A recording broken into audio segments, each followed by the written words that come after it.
All right, this your brother Issachar coming at you with another lesson. First off, I want to give all praises to Yahweh, Bahasham, Yahweh Shai, Bahasham, Rakak Wadash. Double honors to the apostles of the great millstones to learn his truth from. Honors to the elders and brothers out there pushing his word through the four corners of the earth within truth and sincerity. And shalom to the aqua that's listening and learning. Today's video is going to be entitled, All Women Will Have This Mentality Soon. All right. It's going to be entitled, All Women Will Have This Mentality Soon. Now I got aspires to do this lesson because of this video that I'm getting ready to show you all. And pretty much within this video, she's going to go into a lot of hot topics or reasons why being a submissive, obedient, and a soft woman is way better than being a combative woman or an independent woman. All right, because I guess she has a page where she showcases this and tells people that it's better to live like that instead of going against your husband's way of life, your husband's order.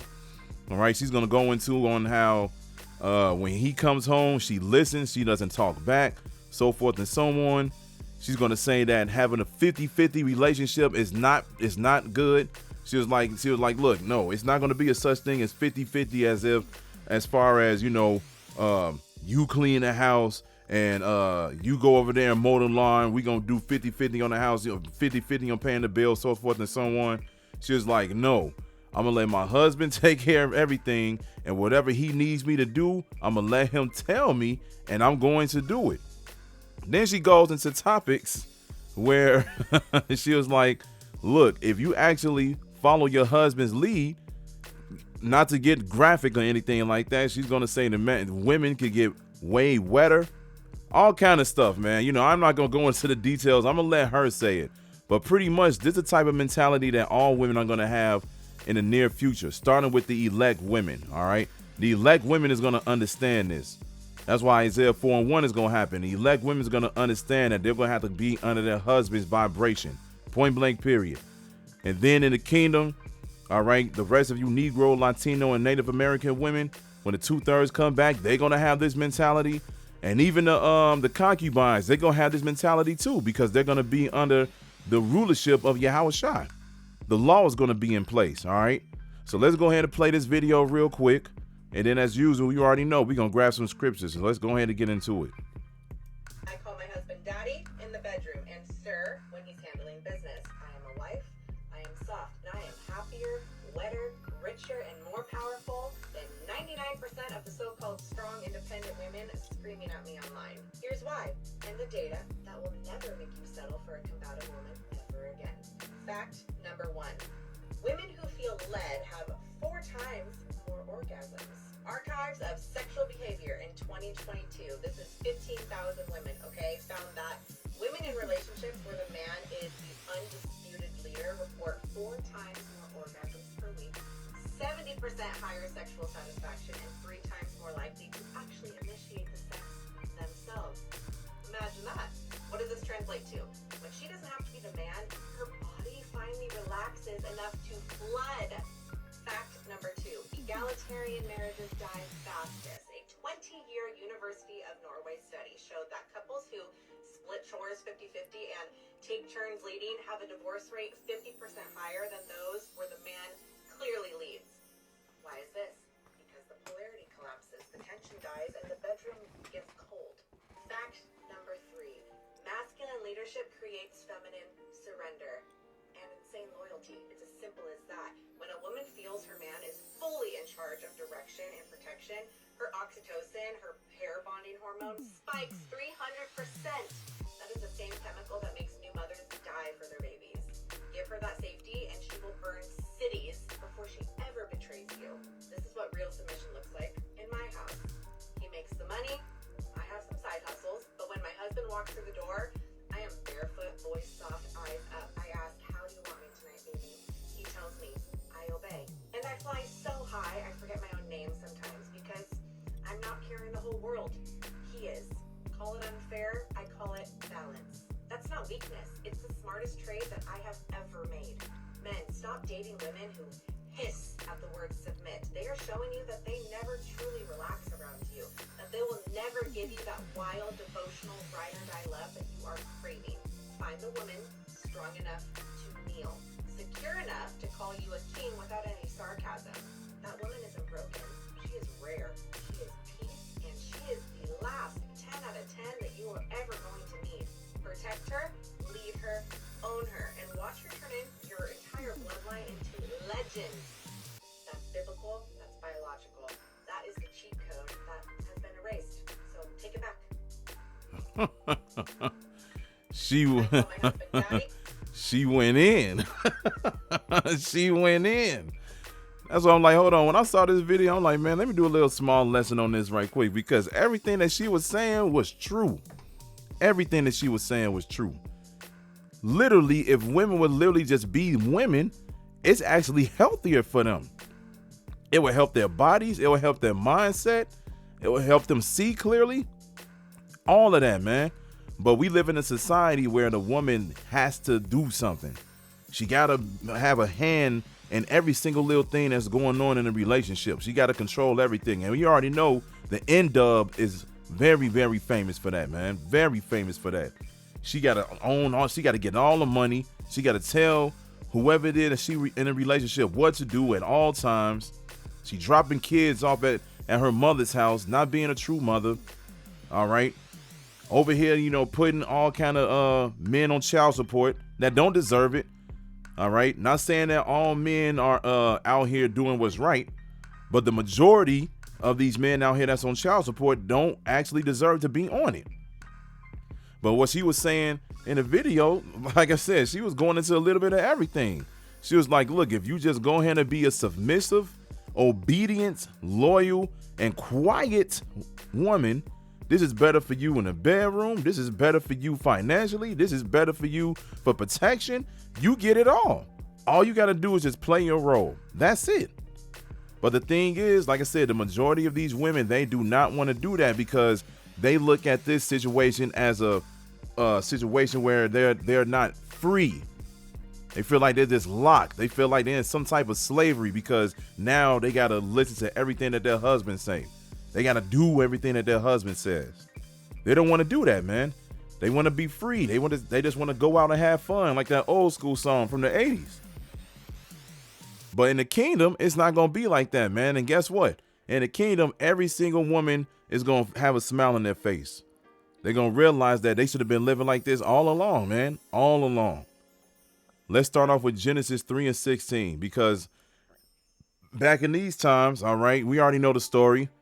Eve was deceived, and all right, and the punishment that she received was this. This is Genesis chapter 3, verse 16. It says, until the woman, he said, I will greatly multiply thy sorrow and thy conception. In sorrow thou shalt bring forth children, and thy desire shall be to thy husband, and he shall rule over thee. This still stands to this very day. This stands to this very day. The Most High did not say that this is going to be erased. Your desire is supposed to be to your husband. He's supposed to rule over you. Rule. When you rule something, that means you control everything. You control the narrative. That's like you heard her say, when he comes home, she like, look, she said, I'm barefoot. She asked me like, what you want me to do? How you want me? And she looks up at him. You see how she said that? She was like, she looks up at him in the eyes. And then he gives the order. That's how it's supposed to be, man. Because a lot of the women out here, they don't realize that that's a form of peace. That's a form of peace. We already dealing with a lot in the world as it is. The last thing we want is problems at home. And we already know a lot of the problems at home are coming from these wicked women. That's just the truth.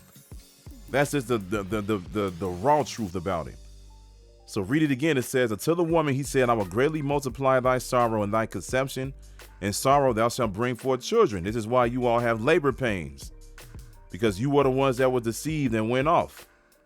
And thy desire shall be to thy husband, and he shall rule over thee. Those labor pains are going to disappear in the kingdom. All right. In the kingdom, you won't have to go through that. And in the kingdom, you still going to have your desire toward your husband, and he's going to rule over you. And you're not going to have a problem with it. And that's the thing. A lot of the women out here, you need to realize that this is the correct way to live. This is, and she was on point with everything she said. At the end of the video, she said balance. That's one of the main things we always talk about. Everything has to have a balance, man. A lot of people think that balance is what she said in the video. Oh, 50-50, you know what I'm saying? Somebody cleans the house, somebody do this, somebody do that, so forth and so on. She's like, no, that's not 50-50. 50-50 is letting him go out, do whatever it is that's necessary to protect the house, make sure everything is in order, and her job is to be in the house and doing everything that she needs to do as a woman. That's the true balance. That's the true 50-50. All right. So it is what it is when it comes to that. Now let's get 1 Corinthians. Let's get 1 Corinthians chapter 11. And then we're going to start at verse 1. All right. It says, be ye followers of me, even as I also am of Hamashiach Yahushai. Now I praise you, brethren, that you remember me in all things and keep the ordinances as I delivered them to you. But I will have you know that the head of every man is Hamashiach Yahushai, and the head of the woman is the man, and the head of Yahushai is the Most High, Yahweh. All right, this is the order. The order, the head. All right, let's look up that word real quick. Let's see what it says. Let's see what it says. Here we go. We can just go here real quick. Come on, man. There you go. There you go. All right, this is the Greek word right here. Strong's G 2776. Kephale. It's kephale. And they got the definition that says the head, both men and often of animals, since the loss of the head destroys life. This word is used in the phrases related to capital and extreme punishment, metaphor, anything supreme, chief, prominent, chief of persons, master lord of a husband in relationship to his wife. Master lord, man. Master lord, chief, anything supreme. This is what the husband is to the wife. Let's read it like that. But I will have you know that the chief, the supreme of every man is Yahushai, and the chief, the supreme, is the head, Salakia, and the chief of the woman is the man, and the head of Yahushai is the Most High. All right, so that's what it is. That's plain, man. The man is supposed to rule and make sure that everything is in order. Verse 4 says, every man praying or prophesying, having his head covered, dishonoreth his head. But every woman that prayeth or prophesieth with her head uncovered, dishonoreth her head. For that is even all one as if she were shaven. For if the woman be not covered, let her also be shorn. But if it be a shame for a woman to be shorn or shaven, let her be covered. For a man indeed ought not to cover his head, for as much as he is the image and glory of the Most High, but the woman is the glory of the man. The woman is the glory of a man. When somebody's really, and when you get into a relationship, you go out in public. All right, a lot of people are going to pay attention to the way that the woman acts before they pay attention to the man. All right, because the man is the first one to walk through the door. The man more than likely is the first one to engage conversation. All right. Start off the whole situation, point blank, period, right? But then they always be like, man, who's the wife? Who's the lady behind the man? Because they already see the greatness from the man already. They want to see what's actually behind the man that's actually out here taking care of business. So if they say, like it says right here, it says, but the woman is the glory of a man. If a dude out here taking care of business, right, got all the potential in the world to be successful, so forth and so on, but then he see a hood Rakisha, they see a hood Rakisha behind him, they gonna look at him and be like, why did you choose this? You way beyond this. What they say, man, she not even in your league. What are you doing with this? They gonna be looking at you like you crazy. And that's gonna bring shame to the man. It's gonna be shame to the man because he realized that he settled for less, probably because of the way that she looks or something like that, more than likely. All right. But that's not supposed to be the case. All right. The woman is the glory of a man. When they see the wife, she's supposed to represent him. Point blank, period. That's why it says in verse 8, for the man is not of the woman, but the woman of the man. Neither was the man created for the woman, but the woman for the man. The women were created for us. You got to understand that. This is a deep scripture right here. It's very short, but it says a lot. Neither was the man created for the woman, but the woman for the man. She was created for him in all things. Wherever he needs, she's supposed to provide. There it is. But like I said, she said in the video too, she was like, this is biblical and all of that. This is in the scriptures, man. This is the order that is supposed to be every single day. Let's get 1 Peter chapter 3. Let's get 1 Peter. We're going to get 1 Peter chapter 3. Then we're going to go to verse 5. It says, for after this manner, in the old time, the holy women also, who trusted in the Most High, adorned themselves, being in subjection unto their own husbands. Subjection unto their own husbands. Even as Sarah obeyed Abraham, calling him Lord, whose daughters you are, as long as you do well and are not afraid with any amazement. This is going to come back. She said that she does that in the video. Call him Lord, call him King. And she says she's obedient. This is what you're supposed to be. And she's the happiest she's ever been in her life. She's been taken care of in the house and out. All right. Just because she's doing what she's supposed to do. This type of mentality is going to come back. That's why it says, for after this manner in the old time, the holy women also. Why does it say that for this manner in the old time? Because the majority of these women now, they not doing this. They not trusting in the Most High.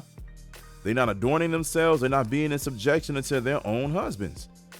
They're not obeying their husbands. They're not calling him Lord. That's what's going on right now, man. But we understand that we're in captivity, and we under a wicked vibration. We under wicked rulership, so it's not going to happen. As long as we under a wicked rulership, it's not going to happen. But that's why I said earlier, it starts with the elect women. The elect women are going to receive this spirit back again. Verse 6, one more time, it says, even as Sarah obeyed Abraham, calling him Lord, whose daughters ye are, as long as ye do well and are not afraid with any amazement. This is going to come back, man. And guess what? They're not going to have a problem in the kingdom saying this. Because technically, we are your lords. We're going to be gods in the kingdom. We're going to be gods in the kingdom. So, yeah, technically, yeah, we your lords. The chief. The chief, the supreme. Let's get Ephesians chapter 5. We're going to get Ephesians. We're going to get Ephesians 5. Then go to verse 22. It says, wives, submit yourselves unto your own husbands as unto the Lord. Plain. Like she said in the video, when a lot of women hear that word submit, they get all tight. They get to the point it's like, I don't want to do that. I don't want to do that. He's not going to tell me what to do. He's not going to, just go in the crib and just tell me to go clean the dishes. Tell me to go take care of the children. Come in the bedroom when I'm ready. So forth and so on. They like, I'm not about to do that. But in reality, you're supposed to be like that. The Lord said do it. The Lord said do it. Wives, submit yourselves unto your own husbands as unto the Lord, for the husband is the head of the wife. There it is again. There it is again. And this time they put the word. They put the word head right there. For the husband is the head of the wife, even as Yahushua is the head of the church, and he is the savior of the body. Therefore, as the church is subject unto Yahushua, so let the wives be to their own husbands in everything. Let the wives be to their own husbands in everything. There it is, man. Everything. That's why, we always bring out the example from Coming to America. The way that woman was at the beginning of the movie was completely righteous. Completely righteous. People look at that, when the movie came out, they looked at it as being a funny scene, or a scene where it is like, why is she acting like that? Why is she like, yeah, whatever you like, I like. Whatever you want to do, I want to do. So they like, what type of shit is this? And then, of course, they had to put the comedy in it to throw people off even more. But in actual reality, it was nothing wrong with what she was doing. See, the thing is, a lot of women feel like they won't be able to live the way that they want to or be themselves if they live this type of lifestyle according to what the Bible says. They feel like they won't be able to, express themselves or be creative or have certain hobbies or just pretty much be able to go out and do things because they feel like they always just got to be around their husband doing this and doing that. And this is one of the reasons why they don't want to get into a relationship or they don't want a husband to rule. Because they feel like they're just going to be in these chains. They won't be able to be themselves at all. See, the thing is, you still going to be a human being. In the kingdom, you still going to be able to go out, enjoy yourself, chill with your sister wives. Of course, you ain't going to be going out like in the like now. ain't gonna be no clubbing or you having, male friends and all of these different things, man. You're going to be, like I said, you're going to be under your husband, but you're going to be able to chill with your sister wives. You're going to be able to chill with your family. You're going to be able to go out and enjoy the earth. You're going to, because you Negro, Latino, and Native American women, you're going to have slaves too. You're going to be waking up in the morning. They're going to be hooking you up with the newest fit that you want to put on, putting the jewelry on for you. They're going to be making sure that your life is good too. You're going to be having the best time of your life. But the thing is, you're going to realize that, after a certain amount of time of you living, you're going to have to make sure that your husband is good. Ain't nothing wrong with that. The same way that it says right here for the husbands. It says, verse 25, it says, husbands, love your wives, even as Yahushua also loved the church and gave himself for it, that he may sanctify and cleanse it with the washing of water by the word, that he might present it to himself a glorious church, not having spot or wrinkle or any such thing, but that it should be holy and without blemish.